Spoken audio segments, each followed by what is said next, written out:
আসসালামু আলাইকুম। দেখে নিন ঘোড়া, এই কি কই ঘোড়া বলে রে, উট। বুঝলিস কি গরমের সাথে যে গরম কথা মনে আসে না। এই দেখেন উটগুলো আমাদের দেখছে ওরা, দেখা যাচ্ছে উটগুলো, কতগুলো উট, মাশাআল্লাহ। দেখছেন? আরো আগে চলে গেছে। হুম, হুম। দেখে নিন মরুভূমি দেশের উট এরকম খাওয়া দাওয়া করে ঘুরে বেড়ায় রোদ্দুরের ভিতরে। এই যে গাছ খাচ্ছে, গাছে ভীষণ কাটা, 1.5 ইঞ্চি 2 ইঞ্চি কাটা আছে, তাও খাইয়ে ফেলায় এরা। নিজের সামনে কোনো ই নাই।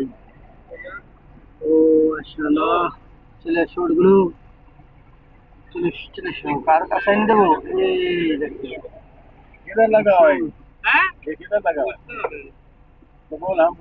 জুম করে আপনাকে আরো দিলাম, দেখাই যা, দেখা নেন। ভালো লাগলে সবাই একটু মন্তব্য জানিয়ে দেবেন, শেয়ার করে ছড়িয়ে দিবেন। দুনিয়ার প্রথম যানবাহন হচ্ছে এই যে উট। এই উট দিয়েই দুনিয়ার যানবাহন করতেন। এখন পৃথিবীতে মানুষ আসা শুরু করেন, তারা ইসলামিক কাজ করেছেন, এদের সাথে সর করেছেন, অনেক সাথে অনেক কাজ করেছেন মুসলমান সম্প্রদায়ের লোক। মাশাআল্লাহ, শেয়ার করে দেবেন সবাই।